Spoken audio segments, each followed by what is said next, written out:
Good afternoon, everyone, and a very, very warm welcome to the Foreign Correspondents Club of Japan. And thank you, everybody, for coming here today. My name is Peter Langen, the current president of the club, and I'll be the MC. I have a couple of housekeeping issues, first of all. If everyone could just do what I'm doing right now and mute your phone, or otherwise turn it off. Also, these aisles, can you please make sure they stay clear so as the cameras at the back have a proper shot of our speaker today. We have many speakers at this club over the years with very long titles. It struck me today when I was looking at our release that this is a very simple one. Just says investor. Unemployed. There you go.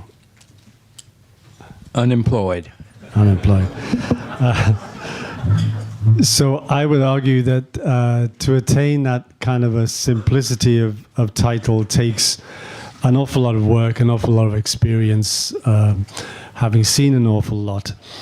And of course, our speaker today is referred to as a veteran investor who's seen, that's the first phone, seen many ups and downs in markets of many kinds. And of course, we now face an awful lot of questions around the world about, for example, the US-China trade conflict. Will it lead to more serious fisticuffs? We have Brexit, and is that going to take us off into another unknown? And of course, what does all that mean for Japan and its economy and its future?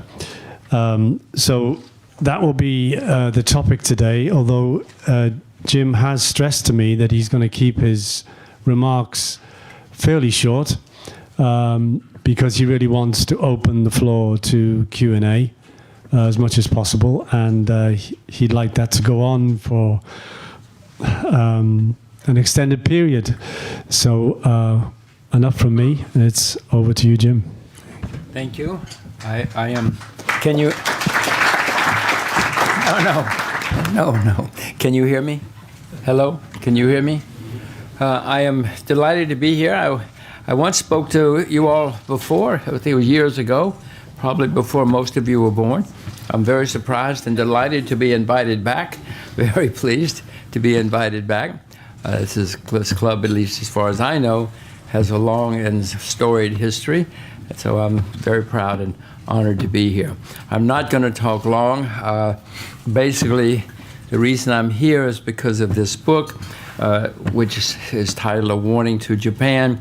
And I want to emphasize to you, some of you may have heard me speak before, or some of you may have read some of my previous books, that Japan is one of my very favorite countries in the whole world. I'm extremely keen on Japan. In fact, I would probably live here, except I want my children to speak Mandarin. But if you spoke Mandarin again, I would love to live in Japan. It's such a fantastic place to be, visit, and live. But having said that, it grieves me because I see serious problems in Japan, which is the point of this book. I am a foreigner, and I know that the Japanese don't like foreigners, but this book is not really a foreigner's book. It is based on arithmetic, simple arithmetic. Whether you're Japanese or not Japanese, the arithmetic is the same. Every day, the debt goes higher. There's addition. And there's subtraction because every day the population declines in Japan. The cost of doing business goes higher. Everything that can go wrong. You have a central bank which is printing staggering amounts of money every day and buys Japanese shares and Japanese bonds. I'm old enough to remember, and maybe some of you are, that if even 30 years ago somebody had said, oh, the central bank of a major economy in a major country is going to print huge amounts of money and buy shares in its stock market. people would have walked away. They wouldn't listen to you anymore. It was so incomprehensible, inconceivable that could happen even 30 years ago. But look out the window. It's happening every day in Japan right now, while the population declines and the debt goes up. So, I mean, as far as I can see, Japan doesn't have a great future. If you were a 10-year-old child in Japan, my advice would be to move while you can. If you don't move, because in 30 years, when you're 40 years old, there's not going to be many of you left, and who's going to pay the debt? Or how is anybody going to pay the debt? So I see problems developing in Japan. I don't particularly like saying it. As I said to you before, it's one of my favorite countries in the world, and it has been ever since I first arrived here. It's such an amazing place where, I used to tell people in America, the best Italian restaurants in the world are in Japan. The best everything in the world is in Japan because there's such a startling commitment to quality in that country, and everything they do extremely well. But now you run up debt very well, you build highways to nowhere very well, you do strange things. The emphasis on quality is not what it was before. After the Second World War, whatever, aluminum, you made the best aluminum in the world. No matter what it was, you made the best in the world. But all of those things have changed, and as I say, if I were a 10-year-old in Japan, I would consider immigrating, or I would consider becoming very good as a marksman, because there's going to be social unrest, there's going to be problems, not this year, don't worry, not before the Olympics, but there's certainly going to be many problems 10, 20, 30 years from now in this fabulous country. So that's what the book's about. It's a simple book, and again, it's just arithmetic, it's addition and subtraction. It's not somebody's opinion. Most of this stuff are simple facts. So now I can go on, but why don't we stop? And for those of you who don't know, I drove around the world twice. I drove around the world on a motorcycle once. I think that's why I was here the first time I was here at your club, was I did a book about that, driving around the world on a motorcycle. And then I drove around the world in a car, so I've driven across Japan a couple of times. I've seen Japan from the ground up in the past. So on that ground, why don't I stop? And you can ask me questions about anything. You can ask me about honeymoon spots. You can ask me about, the best beer in the world. Ask me about anything. How to make money. I've certainly made a little, but I've certainly lost plenty of money. So you can ask me how to lose money as well. I'm good at that too. How do we do it? Do I call on people or? Usually I do. Okay. Yeah, that's okay with you. So yeah, we'll open the floor then to the media. Say red badges, please, first, and then we can go broader into the audience if anyone else has questions. I have one request. Yeah. When you speak, would you tell me your name and where you're from? Exactly what I was going to say. So. Right.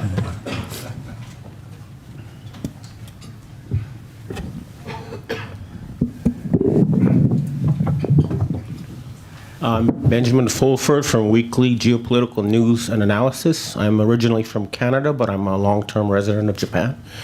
My question is, the internet is full of talk of something called a global currency reset, some sort of Bretton Woods type reboot of the international financial architecture.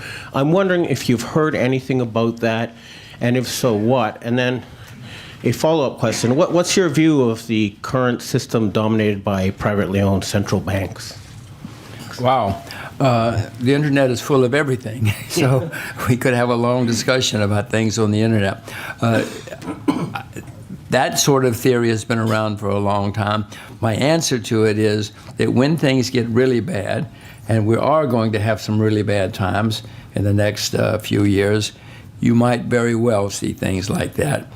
People have already lost confidence in much paper money around the world. Money is going to the internet. There's no question about that. In China now, it's almost impossible to use money. I was in Beijing recently, and I tried to buy an ice cream. Poor woman didn't know what to do. I had renminbi, I had money, but she couldn't take money. she had to have my phone. In the end, she gave me the ice cream. She felt so sorry for this foreigner who only had money. Now, by the way, I have money on the phone. So money is changing. Money is changing, and it's going to continue that way. In our lifetime and before, it's all going to be, all money is going to be on the computer, on the internet. There are people now trying to come up with alternative kinds of money, Bitcoin, cryptocurrencies, etc.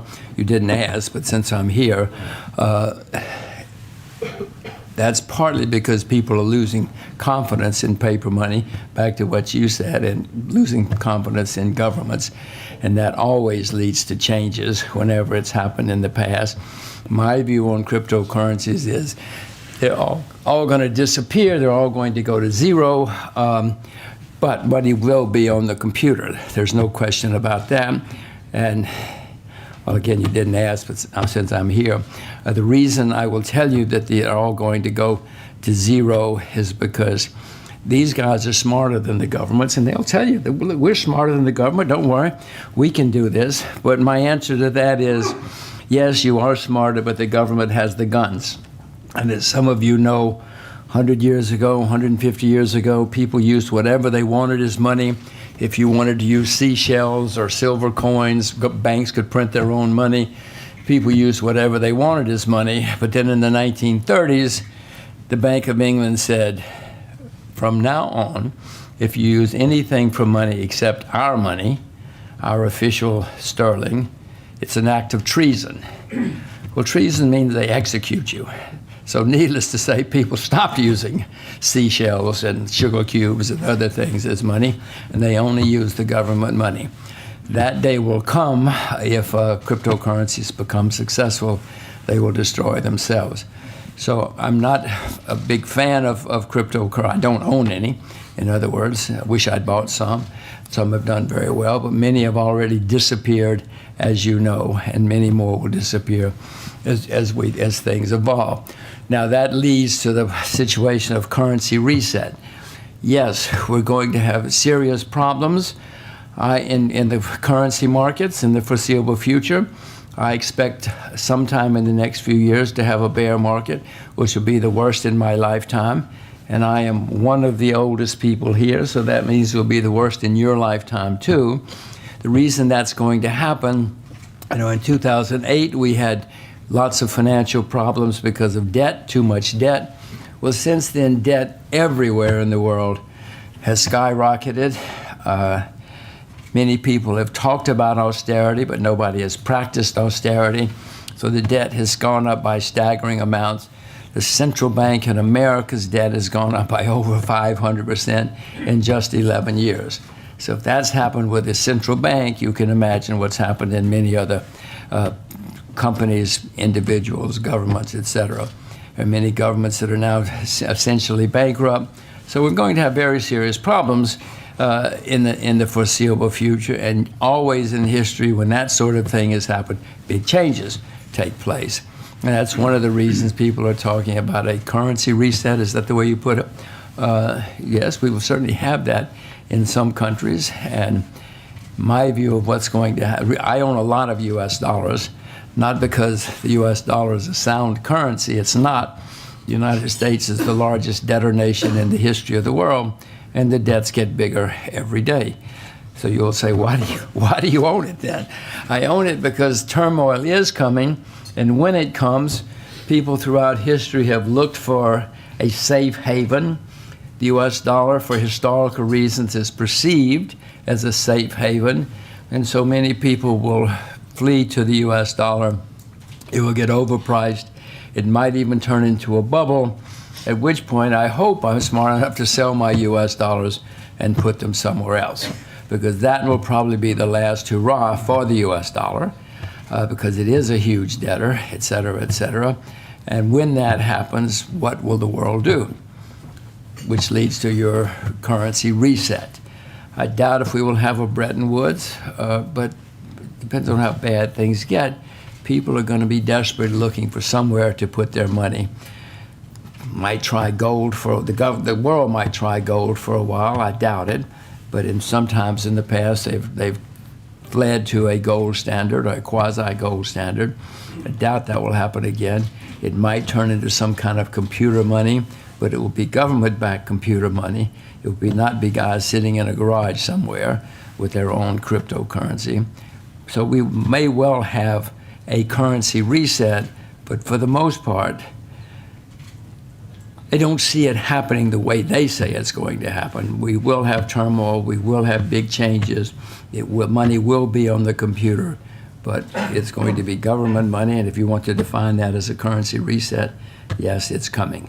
And the second part of your question was, see, I talked so long, I forgot. Yeah, privately owned central banks, that whole system, what do you think about that? Well, I'm not a fan of, I don't think I'm a fan of any central bank. I'd have to stop to think. Certainly not the Japanese central bank, which, has said out loud publicly, we will print unlimited, that's their word, not mine, unlimited amounts of money to save the system.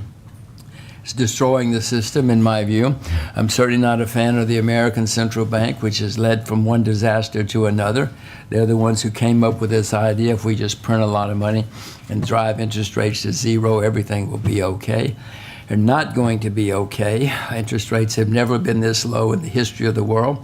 In many countries, as you well know, because you live in Japan, interest rates are negative in much of the world. This has never happened in world history. Never. And it started with the American Central Bank, who said all we have to do is print a lot of money. Nearly all central banks are made up of bureaucrats and academics who basically don't know what they're doing. And these guys are going to wreck us all, which may lead to a currency reset. It's certainly going to lead to many, many problems. America's had 3 central banks in our history. The first 2 disappeared for a variety of reasons. This one is going to disappear too, if you ask me, because they're making such staggering mistakes. And eventually, even the politicians in Washington are going to realize, oh my God, do you believe what they did? Most of us don't know what they're doing because they don't pay attention and they don't understand. But central banks are becoming more famous. 30 years ago, very few people would have known there were central banks, much less could have named them. But I'm sure if I said Alan Greenspan, all of you would have heard that name. If I had said you Ben Bernanke, many of you would have heard that name. Central banks have become well-known. Even rock stars, people think once they become a central bank, they must know what they're doing. It was an American central bank called Alan Greenspan. 20 years ago, a very famous American correspondent, reporter, wrote a book and called him the Maestro. That just shows you what happened, has happened to central banking in the past few decades. They went from being obscure government employees to the Maestro. Greenspan, of course, had no clue what he was doing, and he's part of the reason we're going to have the problems we have now. Some central banks will disappear. You call them private, and they are, well, technically they are private. There's no question about privately owned, but you're going to see some of them disappear because of the gigantic mistakes that are taking place, because of the problems we're going to have in the world economy and the world financial systems, and maybe even a currency reset. Back to your question. Thank you very much. Thank you. Can I just follow up on that from Benjamin? And we've got this development now of modern monetary theory. That debt is not a problem. Banks can just print as much as they want. What are your views on that? Well, I wish it were that easy. Wouldn't it be wonderful? We wouldn't have to worry about anything. It is, of course, absurd. Many people have tried. I mean, the Russians tried that sort of thing. Many countries have tried. Zimbabwe tried that sort of thing.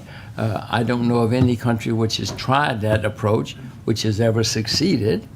Now, the world's always changing, and maybe I'm too dense to understand and perceive what's happening in the world.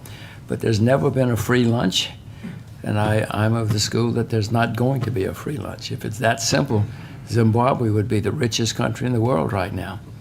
Many of you know it's not. Anthony, If anyone has questions, please raise your hand and I'll come to you as we go around. Thank you. Anthony Rowley. I write for various publications, including the South China Morning Post. Your analysis of Japan was very simple and very startling. So my question is equally simple. What, if anything, can Japan do to avoid, disappearing? Secondly, do you think that the sheer amount of money printing has distorted the ability of stock markets to make rational judgments about stock values? And finally, if I quickly may, do you have any views on the Hong Kong Stock Exchange's bid to take over the London Stock Exchange? Oh, my. I hope, Anthony, we have time for other people, too. Again, this is simple arithmetic. The debt goes up every day. The population goes down. Yes, recently, to my delight and surprise, the Japanese government said, okay, we're going to let in foreigners. And we're going to let in 375,000 foreigners over 5 years. Well, that's 70,000 a year, 75,000 a year, which is wonderful as a gesture. But this is a country of 125 million people, and that's not going to solve the problem. Japan doesn't like foreigners, as you know, but at least they've started opening the door and letting in some foreigners, which they desperately need. But again, this is arithmetic. What should they do? Mr. Abe's, his solution at the moment is to raise taxes. Oh my God. This is the last thing Japan needs. You already have a country where the birth rate has collapsed, and the birth rate has collapsed partially because people know something's wrong. I mean, I can't sit and I could read my book and find out what's wrong, but basically people just know subconsciously something's wrong here. What do we do? And when you know something's wrong, you don't rush out and have a lot of children. I recently read, or not recently, but a few years ago, that the #1 ambition for Japanese teenagers is to work for the government. Well, that's not a country that has a promising future, where everybody wants to work for the government. The countries with promising government futures is where 18 years go into the garage and go on the computer and start figuring out new and exciting things that they can do, such as is happening in some countries now, Silicon Valley, China, etc. So I'm not happy about what's happening here. What Mr. Abe should do, well, he's not going to resign, but let's assume he stays there. He should cut taxes instead of raising taxes, but more important, he should cut spending with an axe, not with an axe, with a chainsaw. The problem with this situation in Japan is not going to be solved with higher taxes and higher debt. You need to do something to encourage people to create again. After the Second World War, Japan became the most successful country in the world. For 20 or 30 years there was no country that could compare to what Japan did and was doing and could do. But in the past 30 years, 40 years, all you've done is build up debt and taxes and build highways to nowhere, which is not the way to succeed. Now that takes a radical mindset to change, but it's not going to happen. Maybe it will happen in the next crisis, whether it's a currency reset or not. In the next crisis, something will happen, but I'm not optimistic that it can change or will change. Not simple. As far as Hong Kong taking over London, well, it's part of the whole shift. The 19th century was the century of the UK. The 20th century was the century of the US. The 21st century is the century of Asia, whether we like it or not, especially China. I sold my house in New York a few years ago and moved to Asia. My children both speak fluent Mandarin because I wanted them. My preparation for the 21st century for them was to make sure they know Asia and speak fluent Mandarin. So that's not going to make them successful, of course, but at least they will have a leg up on the future. And so that what you're talking about is Asia's where the money is now.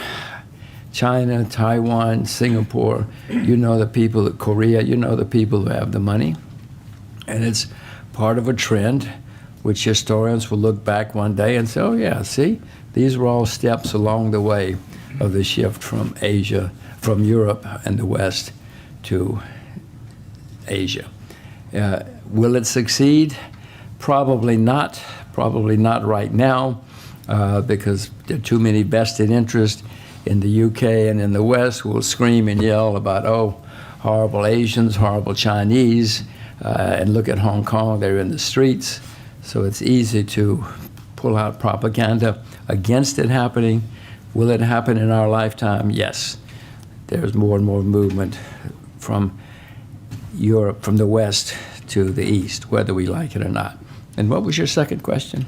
Well, I just asked whether, given the sheer amount of money which is being printed, whether the ability of stock markets to make rational judgments. Oh, well, no, that's a good question. You know, all this money that's being printed is going somewhere. A lot of it is going into markets. The Japanese central bank quite openly tell you, as I said, there'd be a shock 30 years ago for somebody to say this, but they say every day we're going to print money, we're going to buy government bonds, and we're going to buy ETF. We'll put it in the stock market. And they're doing it. I doubt if the Japanese stock market will be where it is now had the central bank not printed such staggering amounts of money and put it into the stock market. But likewise, I doubt if any stock market in the world would be where it is now had not central banks printed so much money. The American Central Bank alone has increased its balance sheet by over 500%. That's not a typo, 500% since 2008. 30 years ago, they would have been arrested for doing something like that. Now they're honored and called maestros. Yes, the lady at the back.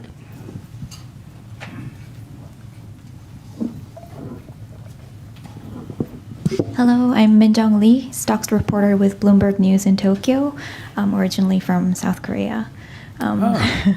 As a veteran investor, and given all the uncertainty surrounding us right now, like ultra low interest rates, trade war, what can you tell us about your long-term strategy, 5 years or more, in terms of asset category, region, anything? To survive.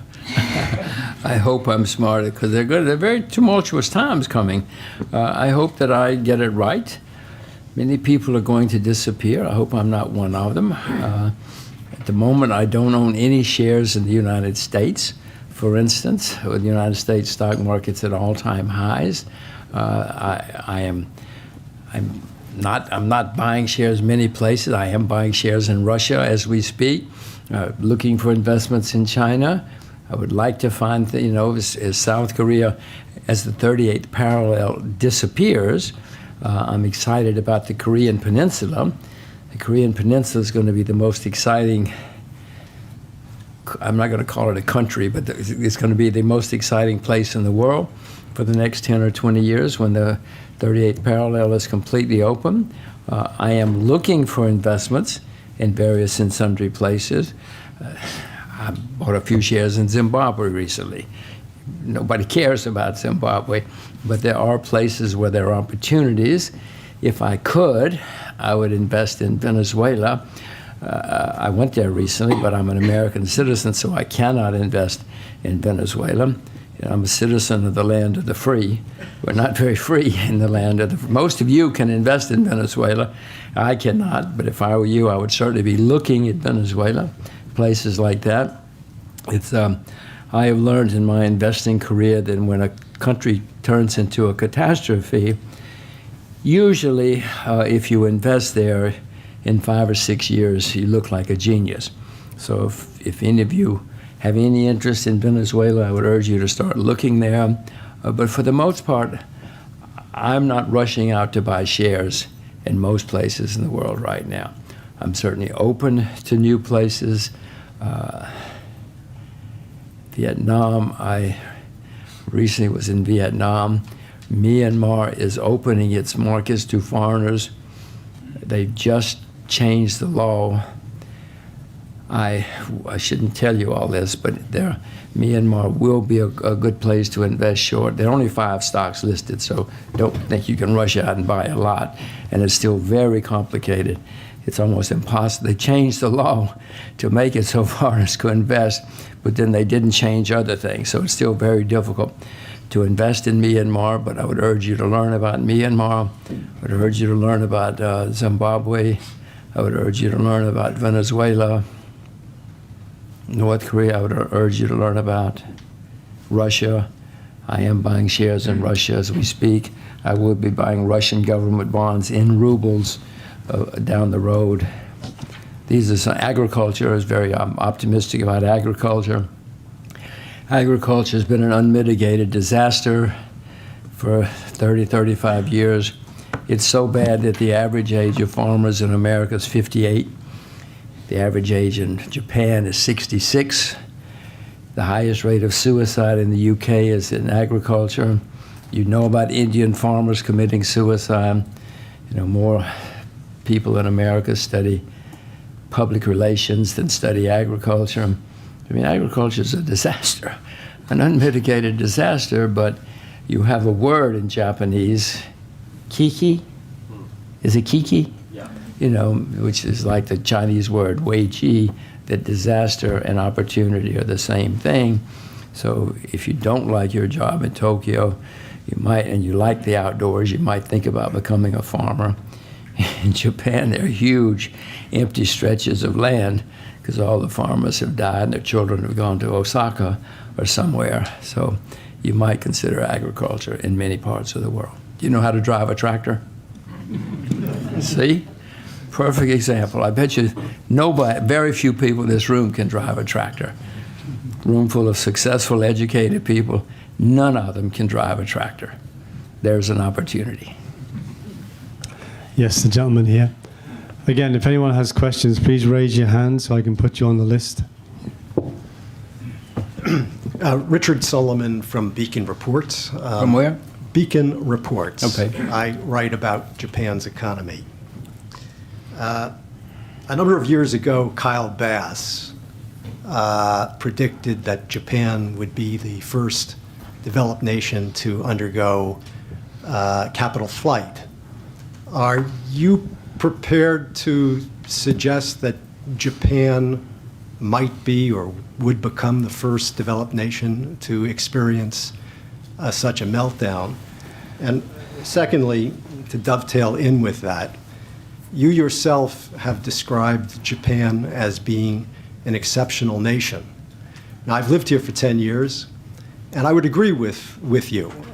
It is, outside of the national debt, it's a wealthy country. The households contain a huge amount of assets, actually about equal to that of the national debt. There's rule of law, there are property rights, there's no crime. You could argue that some people in this room will probably disagree with me on this. There's a relatively good corporate governance, and there's relative freedom of the press compared to other nations globally. So those are my two questions. Well, I have said, and maybe I didn't make myself clear, I have said that I'm very keen on Japan. It's one of my favorite countries in the whole world. If you spoke Chinese, this is where I would live. Once upon a time, you spoke Chinese, as you know. That's where you got your language. But having said that, and I don't know what Mr. Bass said, I wasn't around, and I didn't say it a few years ago myself. What I have said is that Japan, unless something changes, there's not a very good future ahead. Will that lead to capital flight? Eventually, of course. Yes, it will. Any country in history that's gotten itself into this kind of situation always has a crisis or a semi-crisis. And by the way, the United States, a lot of what I'm saying applies to the United States too, so don't think I'm sitting here being a Japanese basher or something. I'm not, because I'm very keen on Japan. But when countries start having problems, money flees, and eventually people flee. It's a very simple, just look it up. It's always happened throughout history. And you don't see the Japanese population rising because A, they're not having babies, and many of them move away and don't come back for whatever reason. So Is there going to be capital flight? Yes, there's going to be capital flight from a lot of places, including the United States of America. I told you, I own a lot of United States dollars, but that's for historic reasons. Once it goes higher, I'm going to flee. My capital is going to flee the United States too, because I see what's coming down the road. Your question, since you're a journalist, is probably going to be where you're going to put it. I have a couple of ideas. Who knows? It has to happen first. But I don't think Japan will be one of the places I will take my money when things start going down. Now, what was your other? Well, actually, I didn't ask the second question. Oh, no wonder I don't remember. Would you like to ask a second question? That's why I don't remember the second question. You didn't ask it. So if if all of the developed nations are engaged in the same process of being profligate with assets, then perhaps this whole charade can continue much longer than anybody possibly imagines, because investors like yourself presumably look for safe havens, Yeah. which means good property rights, rule of law, and all of the things that in some of these countries that you're describing that might be better to invest don't necessarily have today. So I'd like your comment on that. Well, that may lead to the currency reset that he was mentioning before. No, you're exactly right. I said before, maybe not here, but in 2008, we had a serious problem in the world economy because of too much debt. Since then, the debt everywhere has gone up a lot. People have talked about austerity, but nobody has practiced austerity. Doesn't matter whether the U.S., the U.K., Japan, whoever you are, China. In 2008, the world had a problem. The Chinese had a lot of money saved for a rainy day, and they started spending it when it started raining and helped save the world. But now China has a lot of debt. So I don't know who's going to save us next time. What will happen is the central banks will panic, start printing even more money, buying more assets, but there's going to come a time when the market's going to say, we don't care. We're not going to play this game anymore because we know it's finished. And then you're going to have currency reset or collapse or all of the above and worse. Where do you put your money? Maybe by then the Chinese renminbi will be convertible. If it's convertible, chances are I will put money into the renminbi. It will go down like everything else against the dollar. And if it's convertible, maybe I will put money there. Maybe gold. Gold may well go down. It often goes down, at least for a while, during economic turmoil. Maybe gold will be the place to put it. Throughout history, people with a peasant mentality like me, when there's a problem, we buy gold, we buy silver. Maybe we shouldn't. Maybe we don't know what we're doing, but we always have. So I will probably put some of my money into gold and silver when that happens. But what we're discussing, there's going to be a time of serious turmoil. And all of you should go to the Foreign Correspondents Club of Japan and speak to the journalists to find out what's happening. And then you'll become very worried. And if you become very worried, I hope you'll become prepared, because there are problems in many countries. Many governments are going to collapse and disappear. But this has happened throughout history. I hope you don't think I'm sitting up here, dreaming up drama. It's happened many, many, many times in history, and it's going to happen again in our lifetimes.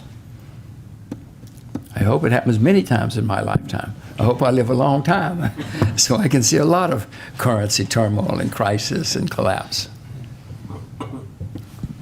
I had a news brief a couple of years ago to cover Far East Russia, which seemed to be a very interesting development, particularly as you mentioned the 38th parallel going away in some form or other, or I don't know what that process will be. But it seemed to me that it really opens up that whole region then, plus there's a lot of agriculture there. So when you say you're investing in Russia, is that a part of it, the potential in the Far East? The company I'm buying today in Russia happens to be a company in Vladivostok, which is the Far East, as you know. Vladivostok is going to be one of the most exciting cities in the world in the next 10, 20, 30 years for a variety of reasons. Medellin in Colombia is another. Vladivostok, I went around the world on a motorcycle in 1990 and 91. Vladivostok was a closed city. Foreigners were not allowed in. I slipped in. I should have known that was a sign that the Soviet Union was disintegrating, the fact that I could get in without getting shot or arrested. But Vladivostok, for those of you who don't know, is a huge, important port on the east coast of Russia. The Pacific Fleet was stationed there during the Cold War, et cetera, et cetera. It's a very important city. The Trans-Siberian Railroad goes to Vladivostok. And if you get out a map, it's right there where China and North Korea come together. Putin has rebuilt the Trans-Siberian Railroad. He has built the railroad down into Razun. Razun, did I say it right? It's the northernmost port in North Korea. I'm sure she's already laughing. The northernmost port in Asia is in North Korea. It's a city called Razun. I know you don't know what I'm talking about, do you? Well, there's a port called Razun or something. And the Chinese have built docks there. The Russians are building docks there and the Russians have built a railroad into Razun. The Chinese have built more bridges across the border, across the river into Razun. And that whole area is going to be extremely exciting. The 38th parallel they've already taken the guns away from the soldiers. In the 38th parallel, they're taking up the mines. I'm sure most of this is not in the Japanese press. It's certainly not in the American press, because, American propaganda doesn't publish this sort of thing. But there are dramatic changes taking place in that part of the world. And there is a railroad up the east coast of Korea and the west coast of Korea. They're not in service, of course, but they're both being rebuilt now, because I'm not the only one who knows the 38th parallel is going to come down. And when that happens, this whole part of northeastern Asia is going to be very, very, very exciting, because you have this transportation system. Those Korean railroads will feed into One Belt, One Road. They will feed into the Trans-Siberian Railroad, and Vladivostok is going to be an unbelievably exciting place for many, many reasons. It's the major port in this part of the world. It's in that part of the world, et cetera, et cetera. So if you don't like living in Japan, you should go and visit Vladivostok and look around, because maybe you'll find the potential in Vladivostok as exciting as I do. Okay, the lady over there. Yes. Oh. Anyone else, please?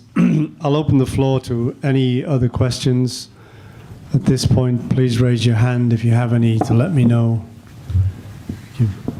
Hi, my name is Marina, and I'm a student writer for a publication called The Quill Times. It's a student publication. Called what? The Quill Times. Quill? Yes, The Quill Times. Yes, Quill. It's independent quill. Yes. And I founded the student publication, and I just wanted to ask you about your thoughts on immigration. So you said that Japan does not like foreigners. So what policy proposals would you make to the Japanese government, especially to the cabinet, the current cabinet, regarding immigration, so that it can actually help Japan's economy? Thank you. Well, I assure you the Japanese cabinet is not going to listen to me under any circumstances, but I'll be happy to tell you, if I were Japan, especially if I were Japan, but I would say this in Moscow, 150 years ago, there was no such thing as a passport, unless you happen to be an isolated diplomat or something. America is full of people who just got on a boat and went to America. They didn't have passports. They didn't have visas. None of them could get a visa today if they tried to go to America in 2020, 2021. So the world got along quite well without passports and visas for a long time, if I were doing it. And part of the reason I say this, as I said, I've been around the world, drove around the world twice.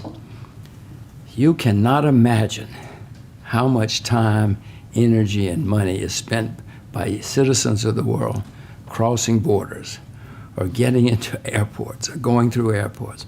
There is just staggering amounts of manpower wasted and money wasted on crossing borders.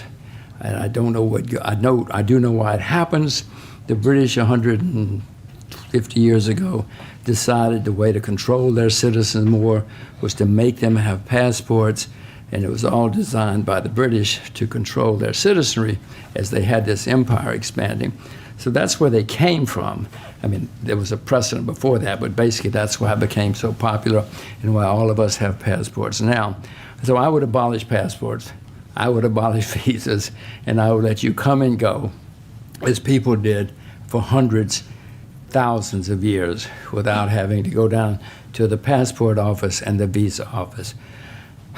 I know there would be problems from that, but the problems that we all, and the time and the energy and money we all spend on visas and passports and crossing borders is incomprehensible. If you've done what I've done. And if you haven't, next time we go, we'll take you with us and show you how terrible it is. So Japan especially has got to do something. You need new blood, you need new energy, you need new capital. But in Japan, you don't like foreigners, which is fine. If that's the way you want to live, it's fine with me. Don't let me tell you how to live. But Japan's got to do something. You have decided de facto to have a declining standard of living because your debt goes up every day and your population goes down every day. That means, how old are you? What year were you born? 1996. 96? Yes. You were born in 1996. That means in your lifetime, your standard of living of your peers is going to continue to decline for the rest of your life, whether you like it or not. Maybe you'll be rich. You know, the British started declining in 1919. But the Beatles did extremely well. Their standard of living did not decline. Maybe you're going to be like the Beatles or somebody. But for the most part, the Japanese standard of living is going to continue for the rest of your life. You need to do something. You've got to have new blood. You've got to have new people. You've got to have new babies. You've got to get them somewhere. So I love the country. I love the sushi, but where are we going to get sushi in 50 years? What about all the beautiful Japanese women? There are not going to be any in 50 years. They're going to be gone. So if I were you, I would I would open the borders. But when you open the borders, you also have to open the economy. The Japanese economy is still much less protected than it was 50 years ago. You know, I remember the first time I came to Japan and I saw a melon. It cost $50 US. I was stunned. Some of you, I'm sure many of you have had the same experience. $50 US for a melon. They were good melons, but it was because Japanese agriculture was and still is extremely protected. To get votes for Mr. Abe's party, you need to open your economy. You need to open your borders dramatically. Even then, you may have a declining standard of living for the rest of your life, which you probably are, because they're not going to do any of that. So do you have a passport? Yes. Do you speak I see you speak English. You might consider going to Vladivostok and look around. If you don't like Vladivostok, go to Medellin. There are other cities that are extremely exciting and rising. Anthony again. Just a reminder, I've opened the floor to all. Yes. Haven't you already been here? Yes. Okay, very briefly. I like your inspiring vision of Northeast Asia. I totally agree. But my question is about Britain. Is there any hope for Britain? There's no hope for Japan. Is there any hope for Britain, with or without Brexit? Well, compared to Britain and Japan, I would move to Japan. So, Miss, you should think about moving back. No, I mean, you know, when I was a lad, the first time I'd gotten the Guinness Book of Records, I was a student at Oxford. That was my first Guinness record. I got married in England. So I have a lot of very, very fond memories and experiences in the UK. But the UK has only been around, since 1802 or something, the United Kingdom. I'm afraid that when the UK leaves the EU, and by the way, the EU's got problems too. They should have abolished Brussels, not so much left the EU. But I'm afraid that when the UK leaves the EU, the Scots, who are already ready to leave, may leave. They've only been a part of the UK for a couple of hundred years. They've already started talking about leaving. They tried to leave a few years ago and almost did. But when the Scots leave, the Scots have the oil, and the Scots are not going to leave the oil to London and say, guys, you keep the oil. We're leaving the UK. They're going to take their oil with them. I don't know what the UK then has, England and Wales have to sell then. You will probably find Northern Ireland say, oh, well, we're going to leave too, because we'd rather be with our Irish friends. Ireland split because of religion, but Catholicism and Protestantism is not so important anymore. So the Northern Irish will probably join up with the Irish. So then you have England and Wales, and fabulous places. So I said, we've got some wonderful experiences there, but I'm afraid, and the UK, as you probably know, has huge debts. They're one of the most indebted nations in the world, and their debts go up all the time. So, I mean, it's not got a great future. My daughter's in boarding school in England right now, and I'm wondering why. So I would be worried about it. And Miss, if you go to the UK, you should come back. Japan will be better than the UK. Okay, the gentleman over there, yes. Yeah.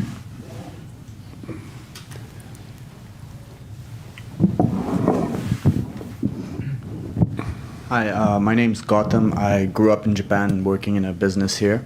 I had a couple questions. You were very bullish on China and its future compared to Japan, but do you see it going down the same path as Japan with its declining birth rate and an extremely building roads to nowhere, as you call it, project? Also, well, let me answer that first, because I'll forget otherwise. The Chinese are building a lot, putting a lot of money into infrastructure, but they had no infrastructure. It's not like Japan. Japan already had probably the best infrastructure in the world, but they're continuing to build, even though the population is declining. Parts of the country are emptying out, but they continue to spend lots of money. The Chinese have a different situation. I mean, I've driven across China a few times. They still have a lot that they need to build. Will it become that way eventually? Of course, every country does. All these countries that become successful and prosperous then the politicians start buying boats. They buy boats by building roads to nowhere.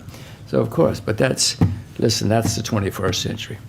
That's not anything. Don't think they're not going to have problems though. America became the most successful country in the 20th century. Along the way, we had a horrible civil war, 15 depressions with a D, massacres in the streets, very little rule of law. We were a mess, a gigantic mess. We bankrupted a lot of investors, foreign investors, but we became extremely successful. So China's going to have plenty of problems. But they will still, my children are speaking Mandarin. They're not speaking Danish.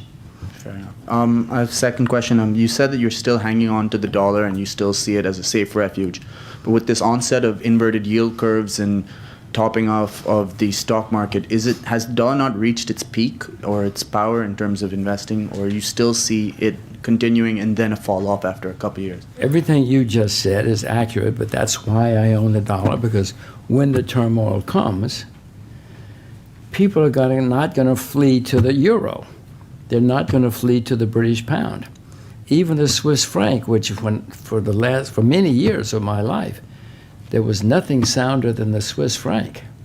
But the Swiss Central Bank, oh my God, the Swiss Central Bank now owns hundreds of millions, if not billions of dollars of Amazon, Google. I mean, the Swiss franc is now backed by Microsoft, so it's nothing compared. It used to be backed by integrity and gold and sound money.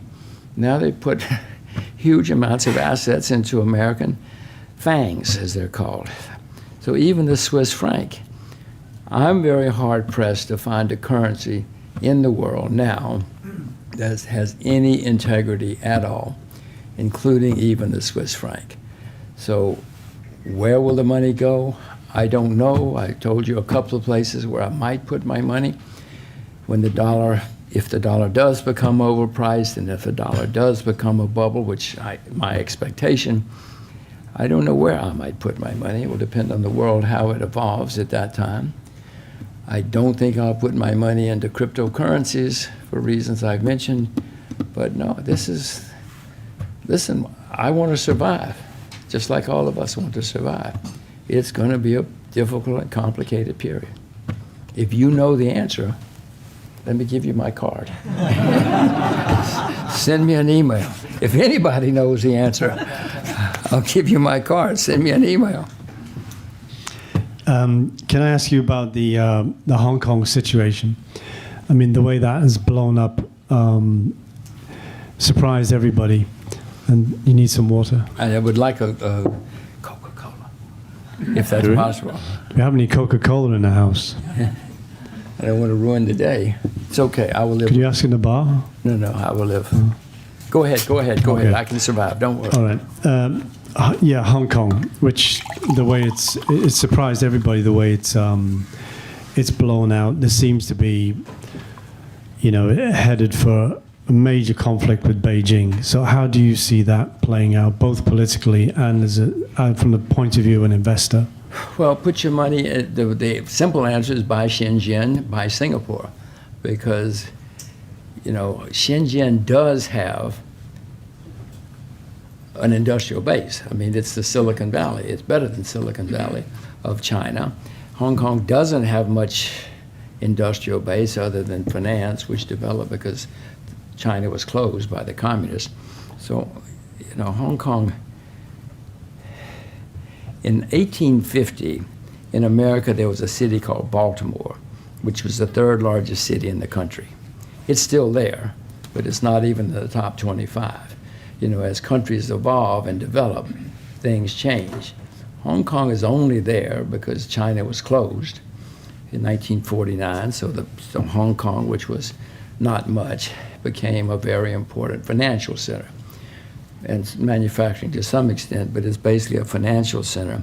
Now, many people will leave Hong Kong, but even if they don't leave, when people are sitting around in Argentina thinking, where should I go in Asia? I don't think Hong Kong's be on the list anymore, because people say, oh my God, I'm not going to Hong Kong. Who knows what's going to happen? Shanghai, until the Second World War, Shanghai was the largest financial center between New York and London. Until the Second World War, Shanghai was the largest financial center in the world between New York and London. I submit to you it will be again, because people don't need Hong Kong anymore. They have a different currency in Hong Kong than China. And as China opens up and becomes a financial center again, it will be Shanghai. It will not be Hong Kong. So basically what I'm saying to you is Hong Kong is in decline, has peaked, let's put it that way, has peaked.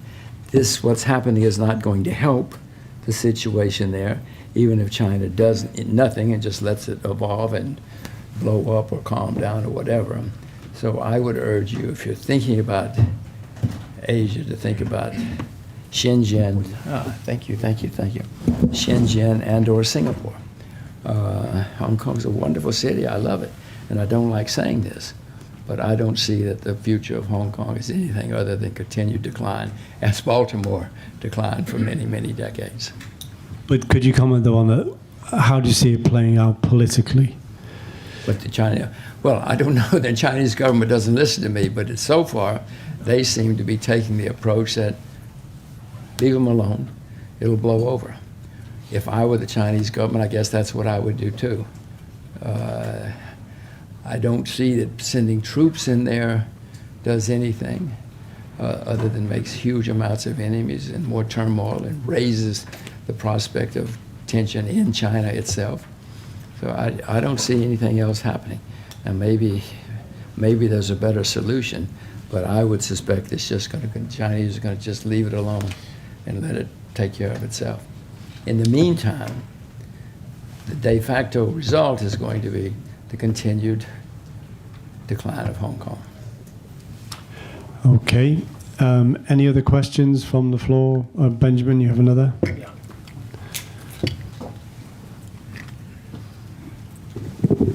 It's the last chance, ladies and gentlemen. I noticed in your talk you never mentioned India. China does have an aging population, whereas 60% of India's population is under 30. So what are your views on India as an investment? If you can only visit one country in your life, I would urge you to go to India. It's an astonishing place. It is a sensory feast just walking down the street. The religions, the food, the women are always winning beauty contests, international beauty contests. The men are smart and striking. But it's the world's worst bureaucracy. I've driven around the world twice. I have seen a lot of bureaucracies. Oh my God, the Indians learned bureaucracy from the English, and then they took it to a higher plane and made it even better or worse, depending on your point of view. My God, what a bureaucratic nightmare it is. If you're in with the government, you can get extremely rich in India, but it's a nightmare of a place to do business unless you're in with the right people. And there are plenty of smart Indians, but many of them are outside of India because there are not many schools, only half of Indians stay in school till they're 12 years old. You see a lot of Indians in foreign universities because they don't have enough universities in India. But if you can only visit one country in your whole life, that's the one to go to. What a fabulous place to visit. What a fabulous place to visit. But it's for me as an investor. But many people invest in India and make money. Mr. Modi is a very popular politician. He goes around the world and he says such wonderful things, and he's picturesque, and everybody loves him, including me. I even invested in India once because of Mr. Modi, but then I saw he was more talk than reality, and so I sold my Indian shares. But it's a fact. Have you ever been to India? You should go many times. It's an extraordinary place to visit. Okay, I've been told actually we've come to the end of our press conference today. Did I say something wrong? Probably. We're running out of Coca-Cola, I'm afraid. Yeah. My last task is to give our speaker today honorary membership of the FCCJ, which lasts for 1 year. So I do hope you'll come back and use it. Thank you.